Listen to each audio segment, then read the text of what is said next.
चलिए अब हम पढ़ने वाले हैं इंडियन पॉलिटी के अंतर्गत मूल अधिकार, जिन्हें हम फंडामेंटल राइट कहते हैं।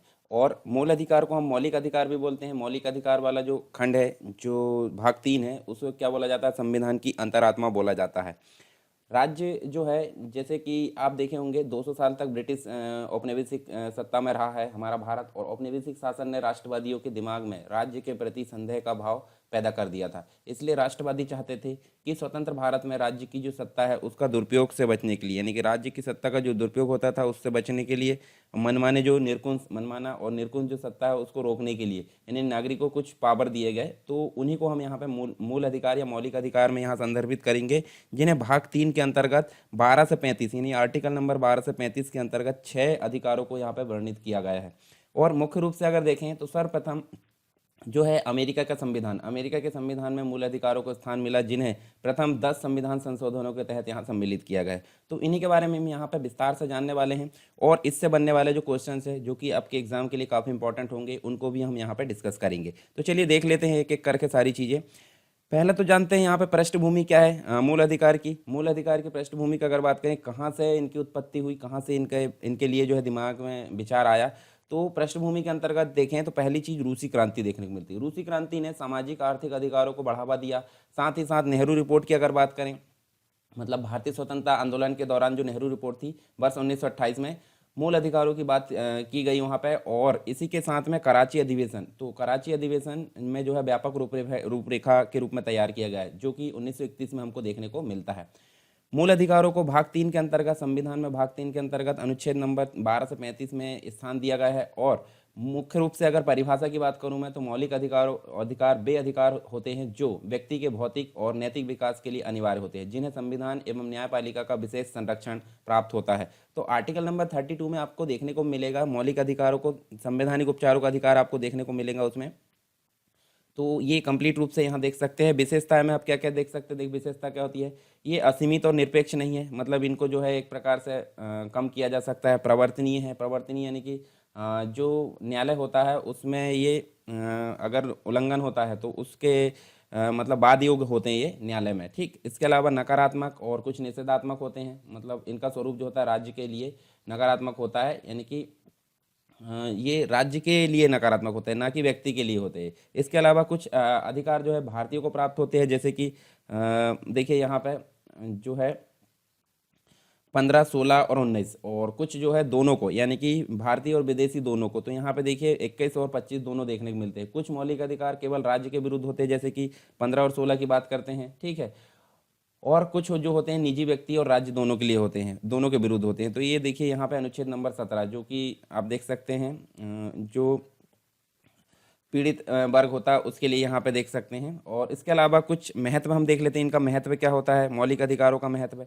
तो ये मुख्य रूप से अगर देखें तो मौलिक अधिकार व्यक्ति के आत्मविश्वास को बढ़ाने के लिए या उसकी परिस्थितियाँ उत्पन्न करते हैं। यहाँ पे मौलिक अधिकार जो होते हैं सरकार की निरकुशता पर प्रतिबंध लगाते हैं, विधि के शासन की स्थापना करते हैं, सामाजिक समानता की स्थापना करते हैं, ठीक है। इसके अलावा पंथ निरपेक्ष राज्य का यहाँ पे आधार माना जाता है, कमजोर वर्ग को सुरक्षा प्रदान करने का काम करते हैं, अल्पसंख्यकों के हितों की रक्षा करते हैं, और लोकतंत्र की जो आधारशिला है उसका भी निर्माण करते हैं। ये कंप्लीट रूप से यहाँ पे हम महत्व देख सकते हैं। अब फाइनली हमने जो बेसिक देखे हैं, अब बात करते हैं मौलिक अधिकार की। मौलिक अधिकार आपको पता होगा 12 से 35 तक यहाँ कंप्लीट रूप से देखने को मिलेंगे, परंतु 12 और 13 आपको जो है बेसिक कुछ राज्य की परिभाषा और विधि की परिभाषा यहाँ देखने को मिलेगी, और 14 से लेकर 32 तक आपको कंप्लीट रूप से 6 मौलिक अधिकार देखने को मिलेंगे। पहले 7 हुआ करते थे, अब 6 देखने को मिलेंगे। तो पहला आपको देखने को मिलेगा, देखिए, समानता का अधिकार, जिसे 14 से 18 के रूप में वर्णित किया गया है। दूसरा देखने को मिलेगा स्वतंत्रता का अधिकार, जिसमें अनुच्छेद नंबर 19 से 22 देखने को मिलेगा। शोषण के विरुद्ध अधिकार आपको 23 से 24 देखने को मिलेगा। धार्मिक स्वतंत्रता का अधिकार आपको देखने को मिलेगा 25 से 28। संस्कृति और शिक्षा का अधिकार अनुच्छेद नंबर 29 और 30। संपत्ति का अधिकार पहले था परंतु वर्तमान में नहीं है, यानी कि इसको यहाँ से निकाल कर कहाँ ले लिया गया? 44वां संविधान संशोधन हुआ था 1978 में, तो इसको भाग 12, संविधान के भाग 12 अनुच्छेद नंबर 300A में जो कानूनी अधिकार है उसके रूप में वर्णित किया गया है संविधान में। इसके अलावा जो 6वां नंबर का अभी वर्तमान में है वो संवैधानिक उपचारों का अधिकार, जिसे हम देखिए कंप्लीट रूप से मेडिसिन बोल सकते हैं, मतलब जब भी कहीं उल्लंघन हो फंडामेंटल राइट का तो इसका उपयोग किया जाता है। इसमें रिट जो होती है 5 प्रकार की सुप्रीम कोर्ट के द्वारा जारी की जाती है। तो अनुच्छेद नंबर 32 में जो है इसका वर्णन किया गया है। तो एक एक करके हम यहाँ डिस्कस कर लेते हैं सारे अधिकारों को, और उसके बाद जो है हम इससे संबंधित जो क्वेश्चन है उनको हल करेंगे। तो यहाँ देखिए पहला आर्टिकल आपको देखने को मिलेगा अनुच्छेद नंबर 12, जिसमें राज्य की परिभाषा को वर्णित किया गया। राज्य की परिभाषा यानी राज्य के अंतर्गत कौन कौन सी चीज़ें आएगी जिसके खिलाफ यानी कि हम जो है रिट यहाँ पे सुप्रीम कोर्ट में जा सकते हैं कि हमारे फंडामेंटल राइट का हनन हुआ है। तो राज्य में आप देख सकते हैं भारत सरकार के जो संघीय और विधायी अंग है वो देखने को मिलेंगे, राज्य सरकार के विधायी अंग देखने को मिलेंगे, राज्य विधानमंडल, कुछ जिला बोर्ड, सुधार न्यास, नगर पालिका, ये सभी किसके अंतर्गत आएंगे, राज्य के अंतर्गत आएंगे। और कुछ अन्य भी है तो हम विस्तार से जो है उसको पॉलिटी के अंतर्गत देखेंगे, जो विस्तार से हम पढ़ेंगे। यहाँ सिर्फ हम ओवरव्यू देख रहे हैं। इसके बाद हम जो है अनुच्छेद नंबर 13 की बात करें तो यहाँ पे आपको विधि की परिभाषा दी गई, यानी कि कोई भी विधि जो मूल अधिकारों का उल्लंघन करती है उसे असंगत घोषित किया जाएगा, यानी कि विधि वो शून्य हो जाएगी। ये वर्णित किया गया है अनुच्छेद नंबर 13 में। फिर बात करते हैं समानता के अधिकार की। समानता का अधिकार 14 से लेकर 18 तक यहाँ वर्णित किया गया है। तो 14 से लेकर 18 में हम देख सकते हैं, देखिए यहाँ पे आर्टिकल नंबर 14 की अगर बात करें तो आर्टिकल नंबर 14 के अंतर्गत दो चीज़ें देखने को मिलती है। एक तो मिलता है कानून के समक्ष समता, और दूसरी मिलती है कानून का समान संरक्षण। तो कानून के समक्ष समता की अगर बात करें तो एक प्रकार की नकारात्मक नकारात्मक अवधारणा है और विशेष अधिकार का ना होना यहाँ पे होता है। और यह परंपरा ब्रिटेन से ली गई है, डाइसी की देन है, ये विचारक थे एक। इनके अनुसार कानून का शासन हो। और दूसरा जो होता है कानून का समान संरक्षण, ये संयुक्त राज्य अमेरिका से ली गई और ये सकारात्मक भावना है। इसका अर्थ क्या होता है, समान परिस्थितियों में समान व्यवहार करना, अर्थात राज्य कानूनों को समान समान परिस्थितियों में रहने वाले व्यक्तियों के ऊपर समान रूप से लागू करेगा। तो ये अमेरिका से ली गई है। और अनुपातिक समानता पर आधारित और यह अवधारणा जो है संयुक्त राज्य अमेरिका से ली गई, हमने देखे हैं। इसके अलावा आर्टिकल नंबर 15 क्या बोलता है, आर्टिकल नंबर 15 बोलता है कि धर्म, मूलवंश, जाति, लिंग, निवास स्थान के किसी भी के आधार पर जो क्या होता है भेदभाव होता है, विभेद पर निषेध लगाता है। यानी कि इन कंडीशन के आधार पर अगर विभेद होता है तो उस पर निषेध लगाने का काम कौन करेगा, आर्टिकल नंबर 15 करेगा। कुछ अपवाद भी है जिसके अनुसार अगर देखें तो महिलाएं, बच्चे, अनुसूचित जातियाँ और जनजातियों के जो एवं दुर्बल वर्ग और पिछड़े वर्ग के पक्ष में जो है भेदभाव किया जा सकता है। तो ये यहाँ पे अपवाद है वो हमने देखे। उसके अलावा आर्टिकल नंबर जो 16 है, आर्टिकल नंबर 16 क्या बोलता है, ठीक है। यहाँ हम देख सकते हैं लोक नियोजन, मतलब जो सरकारी नौकरी होती है, ठीक है, सिविल सर्विस है, मतलब जो पीसीएस वगैरह जितने भी एग्जाम्स होते हैं उसमें लोक नियोजन उसके अंतर्गत आता है। तो लोक नियोजन के विषय में अवसर की समानता, यानी कि राज्य के अधीन नियोजन में अवसर की समता होगी। धर्म, मूलवंश, जाति, ये किसी भी प्रकार से नागरिकों में भेदभाव नहीं किया जाएगा। अपवाद हो सकते हैं जैसे निवास, धार्मिक संस्थानों में संबंधित जो पिछड़ा वर्ग, और इसमें जो है अपवाद हो सकते हैं। इसी के लिए देखिए 16 का जो 4 है उसके अंतर्गत पिछड़े वर्गों के लिए विशेष प्रावधान किया गया है। इसके साथ ही इंदिरा साहनी बनाम भारत सरकार जो बाद 1991 आया था, इसमें आरक्षण की व्यवस्था संविधान में वर्णित समानता के सिद्धांत के विरुद्ध नहीं है। इसके साथ ही पदोन्नति से संबंधित आरक्षण की अगर बात करें तो यहाँ पे 77वां संविधान संशोधन हुआ था 1995 में, इसमें 16(4) का आ जोड़ा गया और इसमें सरकारी नौकरी में अनुसूचित जाति जनजाति के लोगों को पदोन्नति में आरक्षण की व्यवस्था की गई। साथ ही 85वां संविधान संशोधन देखने को मिलता है 2001 में 16(4) का ए में। तो जब अनुसूचित जाति और जनजाति के लिए आरक्षण किया जाएगा तो यह परिणामी ज्येष्ठता के नियम पर आधारित होगा, ठीक है। तो ये कुछ विशेष चीज़ें देखने को मिलती है। इसके अलावा हम यहाँ बात करें, चलिए यहाँ देखते हैं हम अनुच्छेद नंबर 17 की। अनुच्छेद नंबर 17 क्या बोलता है, ये अस्पृश्यता का जो निवारण है उसको देखने को मिलता है। तो अस्पृश्यता निवारण अधिनियम 1995 में पारित किया गया और वर्ष 1976 में इसका नाम जो है नागरिक अधिकार संरक्षण अधिनियम कर दिया गया। तो अस्पृश्यता से संबंधित जो सारी चीज़ है वो 17 में दी गई है, ठीक है। उस मतलब इसके लिए यहाँ पे कानून बनाया गया है। इसके अलावा 18 में क्या बोलता है, 18 में उपाधियों का निषेध, यानी कि सेना या विद्या संबंधी जो सम्मान है उसको छोड़कर सभी उपाधियों का यहाँ पे निषेध किया गया है। यदि आप एमपीपीएससी और एमपी पुलिस की तैयारी कर रहे हैं तो अनअकैडमी में लेकर आया आपके फ्री टेस्ट सीरीज। ये फ्री टेस्ट सीरीज में आपको क्या मिलेगा, चैंपियनशिप टेस्ट सीरीज यहाँ पे चल रही है एमपीपीएससी प्रीलिम्स 2020 के लिए और इसमें आप पार्टिसिपेट कर सकते हैं। विभिन्न तारीखों पे यहाँ पे ये टेस्ट सीरीज होगी और यहाँ पे टॉप 3 रैंकर्स को मिलेगा 1 मंथ का फ्री सब्सक्रिप्शन अनअकैडमी की तरफ से। और साथ ही साथ यदि आप एमपी पुलिस और एमपीएसआई की तैयारी कर रहे हैं तो सेम यही प्रोसेस होगी और टॉप 3 रैंकर्स को यहाँ पे मिलेगा 1 महीने का फ्री सब्सक्रिप्शन अनअकैडमी की तरफ से। विभिन्न तारीखों में यहाँ पे ये टेस्ट सीरीज चलने वाली है। और साथ ही साथ यदि आप प्लस फीचर्स की तरफ जाते हैं अनअकैडमी के प्लस सब्सक्रिप्शन लेना चाहते हैं तो मैं आपको बता दूं फ्री और प्लस वाले प्लान में क्या डिफरेंस है। यहाँ पे फ्री वाले प्लान में यहाँ पे सिलेबस है वो लिमिटेड है, लिमिटेड प्रैक्टिस टेस्ट यहाँ पे चलेंगे, लिमिटेड पीडीएफ नोट्स है और यहाँ पे डाउट क्लियरिंग सेशन यहाँ पे टॉप एजुकेटर्स के द्वारा वो यहाँ पे रहेंगे पूरे लिमिटेड। और यदि आप प्लस सब्सक्रिप्शन इसमें लेंगे तो यहाँ पे ये सारे हो जाएंगे अनलिमिटेड कोर्स यहाँ पे चल रहा है अनअकैडमी के। और यहाँ पे अचीवर्स बैच है हिंदी माध्यम के विद्यार्थियों के लिए MPPSC prelims 2020 sprint course through MCQ और यहाँ पे 18 फरवरी से ये शुरू हो चुका है। फाउंडेशन बैच है इंग्लिश मीडियम के विद्यार्थियों के लिए, और यहाँ पे 18 फरवरी से ये भी स्टार्ट हो चुका है। साथ ही साथ लक्ष्य एमपीपीएससी 2022 है, यहाँ पे फाउंडेशन कोर्स और एमपीपीएससी प्रीलिम्स और मेंस दोनों के लिए है। हिंदी माध्यम के विद्यार्थियों के लिए 19 फरवरी से ये स्टार्ट हो चुका है। यहाँ पे आपको मौका मिलेगा इंडिया के बेस्ट एजुकेटर से इंटरेक्ट करने का। और एक माह से ये जो फॉर्म स्लैब है 10% से 5% होने वाली है, तो एक माह से पहले आप अपना सब्सक्रिप्शन सुनिश्चित कर लें। और सब्सक्रिप्शन लेते टाइम यहाँ पे सरकार टाइम प्रोमो कोड जरूर डालें। सरकार टाइम प्रोमो कोड डालने के बाद यहाँ पे 10% तक का आप डिस्काउंट यहाँ पे ले सकते हैं। तो देर किस बात की, लेट्स क्रैक इट। तो ये कंप्लीट रूप से हमारे हो गए क्या, समानता का अधिकार। इसके बाद हम देखने वाले या कौन से, स्वतंत्रता का अधिकार। स्वतंत्रता के अधिकार आपको 19 से 22 देखने को मिलेगा, और एक बाद में जो है संविधान संशोधन के तहत जोड़ा गया अनुच्छेद नंबर 21 का ए या का इसे हम बोल सकते हैं, तो इसको भी हम देखने वाले हैं। तो यहाँ देखिए आर्टिकल नंबर 19 क्या बोलता है। आर्टिकल नंबर 19 6 प्रकार की जो स्वतंत्रता है वो यहाँ पे डिफाइन करता है। तो कौन कौन सी स्वतंत्रता डिफाइन करता है, देखिए वाक एवं अभिव्यक्ति की स्वतंत्रता देखने को मिलती है। उसके बाद दूसरा में सम्मेलन, मतलब बिना किसी हथियार के जो है युद्ध व हथियार के सम्मेलन करने का अधिकार होगा। संघ, संगठन और सहकारी समिति बनाने का अधिकार होगा। चौथे नंबर में आपको आवागमन, यानी कि पूरे भारत में स्वतंत्र रूप से कहीं भी आवागमन कर सकता कोई व्यक्ति। उसके बाद पूरे भारत में कहीं भी निवास कर सकता, कहीं भी बस सकता है, 5वें नंबर पे। उसके बाद जो है 6 में पेशा मतलब व्यवसाय, पेशा व्यवसाय या जो भी प्रोफेशंस है वो कहीं भी व्यापार चला सकता है पूरे भारत में। तो ये 6 प्रकार की स्वतंत्रता दी गई है आर्टिकल नंबर 19 के अंतर्गत, ठीक है। फिर अनुच्छेद नंबर 22 क्या बोलता है। अनुच्छेद नंबर 22 बोलता है अपराधों के लिए दोष सिद्धि के संबंध में निषेध, जो है दोष सिद्धि के संबंध में संरक्षण यहाँ दे दिया जाता है। तो देखिए यहाँ जो है प्रवर्ति विधि का अतिक्रमण नहीं किया जाएगा। मतलब क्या होता है, कोई व्यक्ति किसी अपराध के लिए तब तक दोषी नहीं ठहराया जाएगा जब तक कि उसने ऐसा कोई कार्य करने के समय जो अपराध के रूप में आरोपित किया हो, ठीक है। तो ये इसमें देखने को मिलता है। दूसरी चीज, अपराध जो है किसी भी अपराध के लिए 2 बार, जो एक ही अपराध है उसके लिए 2 बार दंड नहीं दिया जा सकता, ठीक है। तीसरी चीज देखने को मिलती है स्वयं के विरुद्ध, मतलब व्यक्ति को स्वयं के विरुद्ध गवाह बनने के लिए बाध्य नहीं किया जा सकता है। तो ये इनसे संरक्षण देने का काम करता है अनुच्छेद नंबर 20। फिर उसके बाद 21 में क्या बोलता है, प्राण एवं दैहिक स्वतंत्रता देखने को मिलती है। और इसके अंतर्गत देखिए जो भी प्रक्रिया स्थापित की गई है उसके अनुसार ही जो है वंचित किया जाएगा, अन्यथा नहीं। और इसके अलावा एक संविधान संशोधन के तहत जोड़ा गया अनुच्छेद नंबर 21 का, ये शिक्षा का अधिकार बोलते हैं जिसे।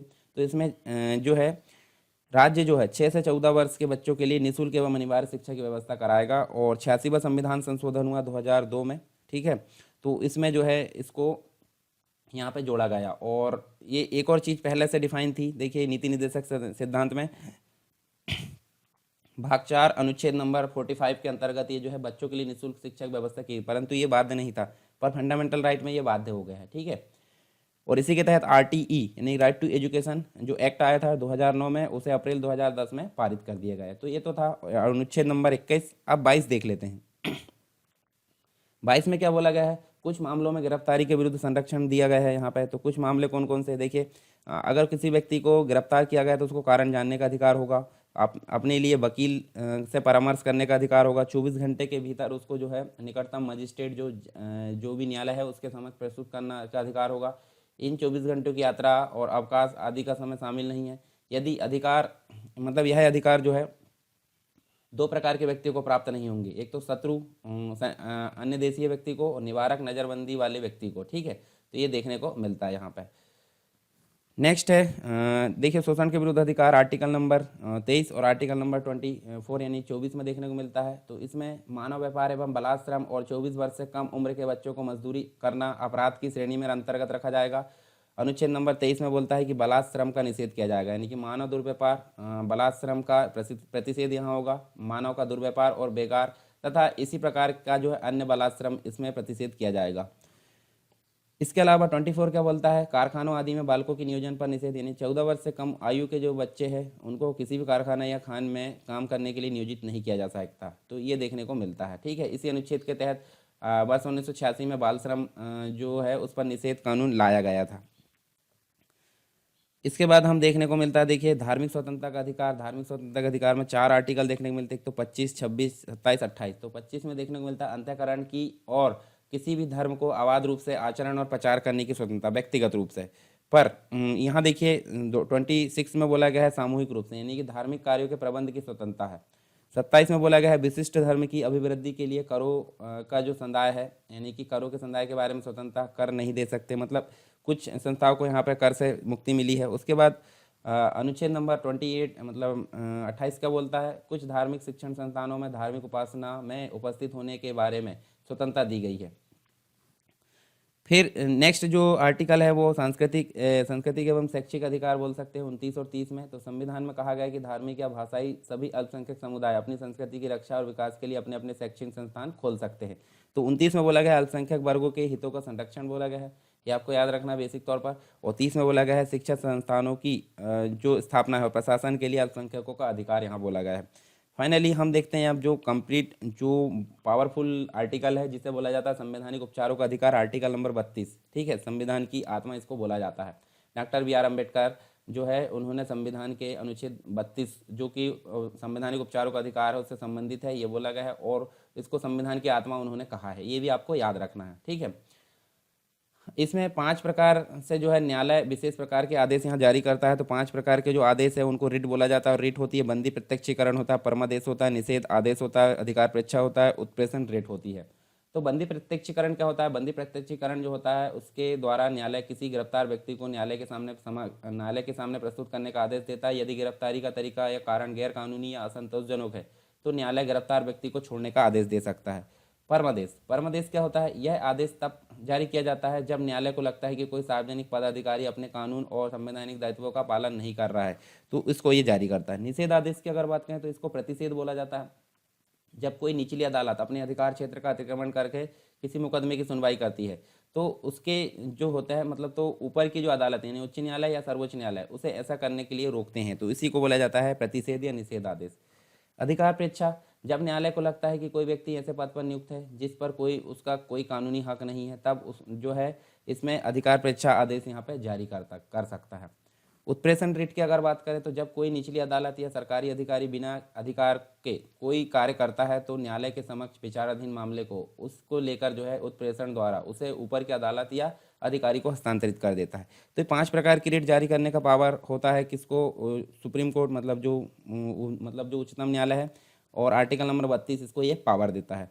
तो ये हमने देखे हैं बेसिक तौर पर क्या ओवरव्यू संविधान के अंतर्गत जो मूल अधिकार है, संविधान की आत्मा है जिसे मैग्ना कार्टा बोला जाता है, तो इसके बारे में हमने यहाँ पे देखे। अब हम फाइनली बात कर लेते हैं अभ्यास प्रश्नों की। अभ्यास प्रश्न मतलब कुछ विगत वर्ष में पूछे गए आईएएस पीसीएस में एग्जाम में जो अभ्यास प्रश्न है, और कुछ जो है मॉडल क्वेश्चन आंसर, यानी कि जो आपको देखने को मिलेंगे किसमें, जो आने वाली परीक्षाओं में देखने को मिल सकते हैं। तो इन्हीं के बारे में हम यहाँ पे डिस्कस करने वाले। तो चलिए देख लेते हैं एक एक करके सारे क्वेश्चंस को। पहला क्वेश्चन देखने को मिलता है धर्म आदि के आधार पर विभेद का प्रतिषेध। भारत के संविधान का अनुच्छेद 15 एक मूल अधिकार है जिसे किसके अधीन वर्गीकृत किया गया है। तो हमने देखें 6 प्रकार से वर्गीकृत किया गया है, समानता का अधिकार, स्वतंत्रता का अधिकार, शोषण के विरुद्ध अधिकार। तो आर्टिकल नंबर 15 आपका समानता के अंतर्गत देखने को मिलेगा, तो यहाँ पर डी नंबर का राइट आंसर होगा, ठीक है। निम्नलिखित में से कौन सा एक सही है, कौन सा एक सही है, यहाँ देखिए संविधान जो है भारतीय संविधान में मूल अधिकारों को शामिल करने के लिए नेहरू रिपोर्ट के ने समर्थन किया था, तो ये सही है, हमने पढ़े भी थे। उसके अलावा भारत सरकार अधिनियम 1935 ये गलत है। अगस्त प्रस्ताव ये भी गलत है। क्रिप्स मिशन ये भी गलत है। तो पहला ऑप्शन हमारा सही होगा, मतलब नेहरू रिपोर्ट में इसका जिक्र किया गया था। भारतीय संविधान में समता का अधिकार 5 अनुच्छेदों द्वारा प्रदान किया गया है। तो 5 अनुच्छेद कौन कौन से है, 14 से 18। 14 से 18 मतलब सी नंबर का राइट आंसर होगा। मौलिक अधिकार क्या है, मौलिक अधिकार बाद योग होते हैं। बाद योग मतलब न्यायालय में लेकर इनको जाया जा सकता है, अगर उल्लंघन होता है तो ए नंबर का राइट आंसर होगा। भारत में समाचार पत्रों का स्वतंत्रता जो दी गई है वो किस में दी गई है। समाचार पत्रों की स्वतंत्रता आपको देखने को मिलेंगी जो देखिए यहाँ पे देखने को मिलेगी आपको संविधान के अनुच्छेद नंबर 19 के अंतर्गत 1 में, ठीक है। बाकी ये तो आपका गलत होगा, ये भी गलत होगा, ये भी गलत होगा। तो अनुच्छेद नंबर जो 19 का 1 है उसके अंतर्गत विचार एवं अभिव्यक्ति की स्वतंत्रता है, उसमें आपको ये समाचार पत्रों की स्वतंत्रता दी गई है। अधिकारों को मूल अधिकार कहा जाता है क्योंकि हम देख सकते हैं, देखिए यहाँ कौन कौन से हैं, ये संविधान में उल्लेखित होती है, बिल्कुल ये सही है। ये प्रजातांत्रिक होते हैं, गलत। ये लोक कल्याणकारी होती है, ये भी गलत। ये व्यक्तिगत विकास के लिए आवश्यक, तो ये भी सही है। और इस संसद इनके विरुद्ध कानून नहीं बना सकती, ये भी सही है। यानी कि 3 यहाँ पे सही है और 2 और 3 यहाँ पे गलत है। 1 4 5, 1 4 5 कहाँ देखने को मिलेंगे? सी, यानी कि सी नंबर का हमारा राइट आंसर होगा। फिर देखिए यहाँ पे जोड़ी मिलाने का है, तो यहाँ हम देख सकते हैं, देखिए जो है, चलिए यहाँ देख लेते हैं। पहला जो दिया गया है, पहला मतलब देखिए अनुच्छेद नंबर 14, तो यहाँ देखिए राज्य जो है भारत के राज्य क्षेत्र में किसी व्यक्ति को विधि के समक्ष, देखिए 14 में आपको विधि के समक्ष समानता की बात कही गई है, तो ये सही है। अनुच्छेद नंबर 15 क्या है? देखिए धर्म, मूल, वंश, जाति के विरुद्ध यहाँ विभेद पर निषेध करेगा, तो ये पहला नंबर होगा इसका। उसके बाद अनुच्छेद नंबर 16 क्या बोलता है? राज्य के अधीन देखिए किसी भी पद पर नियोजन, नियोजन की बात की गई है आर्टिकल नंबर 16 में, और 17 में अस्पृश्यता का अंत कहा गया है। तो इस हिसाब से देखें तो ए नंबर का हमारा राइट आंसर होगा, ये आप देख सकते हैं इसमें। ठीक है, भारत के संविधान के जो निम्नलिखित कौन से अनुच्छेद है, अनुच्छेद में उपबंध है कि 14 वर्ष से कम किसी भी बालक को किसी कारखाने या खान में काम करने के लिए नियोजित और परिसंकट में जो भी चीज़ है उसमें नियोजन नहीं किया जाएगा। तो देखिए नियोजन की बात कही गई, जो शोषण के विरुद्ध अधिकार था आर्टिकल नंबर 23 और 24, तो 23 में बलाश्रम था, परंतु 24 में नियोजन की बात कही गई थी, यानी 24 यहाँ पे राइट आंसर होगा। ठीक है, इसके बाद नेक्स्ट जो क्वेश्चन है इसमें आपको जोड़ी मिलाने की बात कही गई है, तो यहाँ हम देख सकते हैं, देखिए आर्टिकल नंबर 16 का जो 2 है, यहाँ देख सकते हैं, देखिए जो अनुच्छेद नंबर 16 का 2 है, वो यहाँ पे अगर देखें तो देखिए किसी भी व्यक्ति के साथ उसके वंश, धर्म, जाति के आधार पर सार्वजनिक नियुक्ति, नियुक्ति की अगर बात कहेगी तो 16 में आएगा वो, तो ये 2 नंबर का इसका सही होगा। उसके बाद देखिए अनुच्छेद नंबर 29 का जो 2 है वो क्या बोलता है? तो ये संस्कृति और शिक्षा से संबंधित अधिकार है, तो ये किसके संबंध में होगा? किसी भी नागरिक को धर्म, जाति, वंश के आधार पर संपोषित या राज्य सहायता जो शिक्षा है उससे संबंधित यहाँ देखने को मिलेगा, तो बी जो है आपका चौथे नंबर पर देखने को मिलेगा। ठीक है, मतलब ये वाला जो है यहाँ पे, और जो बी है, बी कहाँ पे देखने को मिलेगा? 4 के अंतर्गत, और जो तीसरा है ये वाला, ठीक है, तीसरा का जो होगा तीसरा ही होगा, यानी कि अनुच्छेद नंबर 30 क्या बोलता है? अल्पसंख्यक को जो धर्म और आधार पर जो भाषा के आधार पर अपनी पसंद की शैक्षिक संस्थाएं पसंद करना, तो देखिए स्थापित करना, तो ये तीसरे का तीसरा ही होगा, और चौथे का जो होगा पहला होगा, चौथे का पहला होगा, तो इस हिसाब से सी नंबर का इसका राइट आंसर होगा, आप यहाँ पे लगा सकते हैं। निम्नलिखित में से जो है किस एक अधिकार को डॉक्टर बी आर अम्बेडकर द्वारा संविधान की आत्मा कहा गया है? संविधान की आत्मा किसको कहा गया है? आर्टिकल नंबर 32 संवैधानिक उपचारों का अधिकार। निजता के अधिकार को जीवन एवं व्यक्तिगत स्वतंत्रता के अधिकार के अंतर्गत भाग के रूप में संरक्षित किया जाता है। भारत के संविधान में निम्नलिखित में से किससे उपयुक्त कथन सही है एवं समुचित ढंग से अर्थित है? तो देखिए यहाँ पे जो है इसका राइट आंसर अनुच्छेद नंबर 21 आता है, एवं भाग 3 के अंतर्गत गारंटी की स्वतंत्रता यहाँ पे दी गई है। ठीक है, तो सी नंबर का इसका राइट आंसर होगा। भारत संविधान के किस प्रावधान द्वारा अस्पृश्यता का उन्मूलन किया गया? अनुच्छेद नंबर 17 इसका राइट आंसर होगा। निम्नलिखित कथनों पर विचार करना है, तो यहाँ देखिए जो है सही कथन का चुनाव करना है। अनुच्छेद नंबर 301 संपत्ति का अधिकार, गलत, 300 ए है ना कि 301 है। संपत्ति का अधिकार एक विधिक अधिकार है, किंतु यह मूल अधिकार नहीं है, सही है ये बिल्कुल। ठीक है, संविधान के में जो है अनुच्छेद नंबर 300 का उस समय केंद्र में कांग्रेस सरकार द्वारा 44वें संविधान संशोधन से अंतर स्थापित किया गया था। तो देखिए यहाँ पे ये जो है गलत है, क्यों गलत है अभी देखेंगे हम। तो इसका जो है राइट आंसर सिर्फ एक ही है, 2, यानी कि दूसरा नंबर बस सही है। तो देखिए 300 जो है 301 वाणिज्य व्यापार समागम से संबंधित है, और यहाँ 44वें संविधान संशोधन 1978 के पश्चात संपत्ति का अधिकार एक विधिक अधिकार बना दिया गया था, ना कि मूल अधिकार था। तो अनुच्छेद नंबर देखिए भाग 12 में अनुच्छेद नंबर 300 का के अंतर्गत विधिक अधिकार के रूप में प्रतिस्थापित किया गया है, और ये भारतीय संविधान का 44वां संविधान संशोधन तत्कालीन जनता पार्टी सरकार द्वारा किया गया था। संविधान के अनुच्छेद जो 25 है उसके अनुसार धर्म स्वतंत्रता का अधिकार किसके अधीन नहीं है? तो ये देखिए ये जो है डी, यानी कि देखिए सार्वजनिक व्यवस्था के अधीन है, स्वास्थ्य के अधीन, सदाचार, परंतु मानववाद के अधीन नहीं है। ठीक है, मानववाद के अधीन ये नहीं है, तो राइट आंसर भी ये होगा। भारत में रहने वाला ब्रिटिश नागरिक दावा नहीं कर सकता, किसका दावा नहीं कर सकता? ये दावा नहीं कर सकता व्यापार और व्यवसाय की स्वतंत्रता का अधिकार उसको प्राप्त नहीं होगा। ठीक है, विदेशियों को प्राप्त नहीं होता। निम्नलिखित में से किस संवैधानिक संशोधन जो अधिनियम है उसने मौलिक अधिकारों की सूची से संपत्ति के अधिकार को यहाँ पे हटाया? तो 44वां संविधान संशोधन हुआ था। तो देखिए 44वां संविधान संशोधन 1978, राइट आंसर ये देखने को मिलेगा। उच्चतम न्यायालय के किस मामले के निर्णय के कारण संविधान के अनुच्छेद 21 के कार्यक्षेत्र का विस्तार कर शिक्षा के अधिकार को यहाँ पे शामिल किया गया? तो देखिए ये जो था उन्नी कृष्णन बनाम आंध्र प्रदेश, इसका राइट आंसर होगा। ठीक है, 21 का में ये चीज़ें जोड़ी गई थी। किस बात में संसद को मौलिक अधिकारों में संशोधन का अधिकार दिया गया है? केशवानंद भारतीवाद 1973, बेसिक स्ट्रक्चर का जो आया था उसमें उससे संबंधित था। भारत के संदर्भ में निम्नलिखित में से कौन सा अधिकारों और कर्तव्यों के बीच सही संबंध है? तो यहाँ देखिए अधिकार कर्तव्यों के साथ सह संबंधित है, बिल्कुल सही है। जब अधिकार का मिसयूज़ होता है तो यहाँ पे जो है उसको याद दिलाने के लिए यहाँ पे किसका प्रयोग किया जाता है? कर्तव्य का, कि वो अपने अधिकारों का मिसयूज़ ना करे। भारतीय संविधान के मूल अधिकारों को केवल कब निलंबित किया जा सकता है? तो देखिए जब राष्ट्रीय आपातकाल की घोषणा की जाए तभी उसको निलंबित किया जा सकता है। तो ए नंबर का राइट आंसर होगा। संविधान के अनुच्छेद 22 के अंतर्गत इसमें लिखित कुछ प्रावधानों को छोड़कर निवारक निरोध के अंतर्गत किसी व्यक्ति को हिरासत में रखने की अधिकतम अवधि कितनी हो सकती है? तो ये हो सकती है 3 माह। 3 माह इसका राइट आंसर है। निम्न में से वह कौन सा मूलभूत अधिकार है जो भारत के निवासियों को प्राप्त है लेकिन भारत में रहने वाले विदेशियों को प्राप्त नहीं है? तो विचार जो होता है, विचार एवं अभिव्यक्ति की स्वतंत्रता सिर्फ भारत के नागरिकों को प्राप्त है, ना कि विदेशियों को। इसके बाद जो संविधान में किस संशोधन में ने जो है संविधान में शिक्षा का अधिकार प्रदान करने वाला एक नया अनुच्छेद 21 आ जोड़ा है? तो 2002 वाला अधिनियम आया था, कौन सा? 86वां संविधान संशोधन था। तो ये वाला ए नंबर का हमारा राइट आंसर होगा। भारतीय संविधान में बंदी प्रत्यक्षीकरण रिट कौन जारी कर सकता है? तो ये सर्वोच्च न्यायालय एवं उच्च न्यायालय दोनों ही जारी कर सकते हैं, यानी कि डी नंबर का हमारा राइट आंसर होगा। भारत में वोट का अधिकार एक है, वोट का अधिकार एक संवैधानिक अधिकार है, तो ये सी नंबर का राइट आंसर होगा।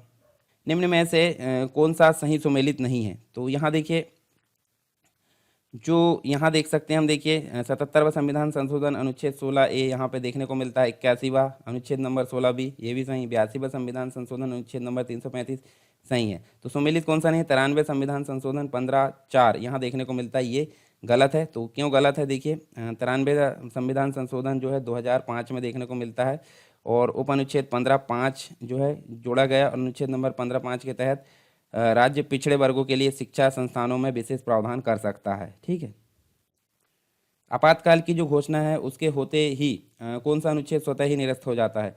तो आर्टिकल नंबर 19 जो स्वतंत्रता का अधिकार है वो यहाँ पे निरस्त हो जाता है आपातकाल के दौरान। संपत्ति का अधिकार नियम जो है किसकी सरकार के दौरान मौलिक अधिकारों की सूची से हटा दिएगा? मोरारजी देसाई की सरकार के समय इसको हटाया गया था। निम्न में से कौन सा भारत के संविधान में सही नहीं है लेकिन सर्वोच्च न्यायालय द्वारा एक मौलिक अधिकार घोषित किया गया है? तो यहाँ देखिए स्थायी आवास का अधिकार जो है ये यहाँ देखने को मिलता है। ठीक है, स्थायी आवास का अधिकार। फिर सूची 1 को सूची 2 से मिलाना है। ठीक है, तो यहाँ देख लेते हैं हम। देखिए मानव के दुर्व्यापार बलात्श्रम से संबंधित जो चीज़ें हैं वो कहाँ पे देखने को मिलती है? आर्टिकल नंबर 23 में देखने को मिलती है। फिर उसके बाद अल्पसंख्यकों के हितों का संरक्षण आर्टिकल नंबर 29 में देखने को मिलता है। संवैधानिक उपचारों का अधिकार 32 में, और शिक्षा संस्थानों की स्थापना ये 30 में देखने को मिलता है। तो यहाँ पे हमारा कौन सा आंसर है? ए नंबर का राइट आंसर होगा। अनुच्छेद नंबर 25 के संदर्भ में निम्नलिखित कथनों पर विचार करना है और सही कथन का चुनाव करना है। तो देखिए हिंदू शब्द में जैन, सिख व बौद्ध सम्मिलित है, बिल्कुल सही। सिखों को कृपाण धारण करने का अधिकार, ये भी सही है। इसके अंतर्गत मूल अधिकार के रूप में धार्मिक शिक्षा व धर्मांतरण की बात कही गई है, तो ये गलत है। अंतःकरण की स्वतंत्रता प्राप्त है, ये भी सही है, यानी कि तीसरा छोड़कर बाकी सब सही है। तो सी नंबर का हमारा राइट आंसर होगा। बंदी प्रत्यक्षीकरण जो है किन व्यक्तियों को प्राप्त नहीं है? तो 2 व्यक्ति थे, एक तो शत्रुदेशीय और एक निवारक नजरबंदी। तो शत्रुदेशीय कौन से? देख, शत्रुदेशीय और निवारक नजरबंदी ए नंबर का राइट आंसर है। भारत के संविधान का मेग्ना कार्टा संविधान के किस भाग को कहा जाता है? भाग 3, यानी कि देखिए जहाँ पे मूल अधिकारों का वर्णन किया गया है। फिर सूची 1 को सूची 2 से मिलाना है। तो देखिए धर्म की स्वतंत्रता का अधिकार जो है कहाँ पे दिया गया है? ये दिया गया है 25 से लेकर 28। शोषण के विरुद्ध अधिकार 23 और 24, ये चौथे नंबर का। स्वतंत्रता का अधिकार आपको देखने को मिलेगा 19 से 22, और संवैधानिक उपचारों का अधिकार यहाँ पे देखने को मिलेगा। तो बी नंबर का हमारा राइट आंसर होगा। ठीक है, भारत संविधान के किस अनुच्छेद के अंतर्गत स्वच्छ पर्यावरण जीने का अधिकार एवं प्रत्येक नागरिक को निजता का अधिकार? आर्टिकल नंबर 21 में ये बात कही गई है। तो ये तो थे हमारे कंप्लीट रूप से फंडामेंटल राइट यानी कि मूल अधिकार थे। आई होप सारी चीज़ें आपको समझ में आई होगी। हमने ओवरव्यू देखे और ओवरव्यू के बाद हमने कुछ क्वेश्चंस को यहाँ पे हल किए। ठीक है, अगर किसी प्रकार का डाउट है तो ये मुझे जो है आप कमेंट बॉक्स में बता सकते हैं, या फिर आप टेलीग्राम चैनल ज्वाइन कर सकते हैं। इसके साथ ही डिस्कशन ग्रुप है, उसको भी आप ज्वाइन कर सकते हो, उसमें भी आप सारी चीज़ें मुझे बता सकते हैं। या फिर इसके अलावा आप सारी चीज़ें सिक्वेंसली प्राप्त करना चाहते हैं तो एप्लीकेशन आप डाउनलोड कर सकते हैं, सरकार स्टडी बेस्ड एजुकेशन, जहाँ पे आपको सारी चीज़ें क्रमशः प्राप्त हो जाएगी। यदि आप एमपीपीएससी और एमपी पुलिस की तैयारी कर रहे हैं तो अनअकैडमी में लेकर आया आपके फ्री टेस्ट सीरीज। ये फ्री टेस्ट सीरीज में आपको क्या मिलेगा, चैंपियनशिप टेस्ट सीरीज यहाँ पे चल रही है एमपीपीएससी प्रीलिम्स 2020 के लिए, और इसमें आप पार्टिसिपेट कर सकते हैं। विभिन्न तारीखों पे यहाँ पे ये टेस्ट सीरीज होगी और यहाँ पे टॉप 3 रैंकर्स को मिलेगा 1 मंथ का फ्री सब्सक्रिप्शन अनअकैडमी की तरफ से। और साथ ही साथ यदि आप एमपी पुलिस और एमपीएसआई की तैयारी कर रहे हैं तो सेम यही प्रोसेस होगी और टॉप 3 रैंकर्स को यहाँ पे मिलेगा 1 महीने का फ्री सब्सक्रिप्शन अनअकैडमी की तरफ से। विभिन्न तारीखों में यहाँ पे ये टेस्ट सीरीज चलने वाली है। और साथ ही साथ यदि आप प्लस फीचर्स की तरफ जाते हैं अनअकैडमी के, प्लस सब्सक्रिप्शन लेना चाहते हैं, तो मैं आपको बता दूं फ्री और प्लस वाले प्लान में क्या डिफरेंस है। यहाँ पे फ्री वाले प्लान में यहाँ पे सिलेबस है वो लिमिटेड है, लिमिटेड प्रैक्टिस टेस्ट यहाँ पे चलेंगे, लिमिटेड पीडीएफ नोट्स है और यहाँ पे डाउट क्लियरिंग सेशन यहाँ पे टॉप एजुकेटर्स के द्वारा वो यहाँ पे रहेंगे पूरे लिमिटेड। और यदि आप प्लस सब्सक्रिप्शन इसमें लेंगे तो यहाँ पे ये सारे हो जाएंगे अनलिमिटेड कोर्स यहाँ पे चल रहा है अनअकैडमी के। और यहाँ पे अचीवर्स बैच है हिंदी माध्यम के विद्यार्थियों के लिए, MPPSC prelims 2020 sprint course through MCQ, और यहाँ पे 18 फरवरी से ये शुरू हो चुका है। फाउंडेशन बैच है इंग्लिश मीडियम के विद्यार्थियों के लिए और यहाँ पे 18 फरवरी से ये भी स्टार्ट हो चुका है। साथ ही साथ लक्ष्य एमपीपीएससी 2022 है, यहाँ पे फाउंडेशन कोर्स और एमपीपीएससी प्रीलिम्स और मेंस दोनों के लिए है हिंदी माध्यम के विद्यार्थियों के लिए। 19 फरवरी से ये स्टार्ट हो चुका है। यहाँ पे आपको मौका मिलेगा इंडिया के बेस्ट एजुकेटर से इंटरेक्ट करने का। और 1 मार्च से ये जो फॉर्म स्लैब है 10% से 5% होने वाली है, तो 1 मार्च से पहले आप अपना सब्सक्रिप्शन सुनिश्चित कर लें। और सब्सक्रिप्शन लेते टाइम यहाँ पे सरकार टाइम प्रोमो कोड जरूर डालें। सरकार टाइम प्रोमो कोड डालने के बाद यहाँ पे 10% तक का आप डिस्काउंट यहाँ पे ले सकते हैं। तो देर किस बात की, लेट्स क्रैक इट।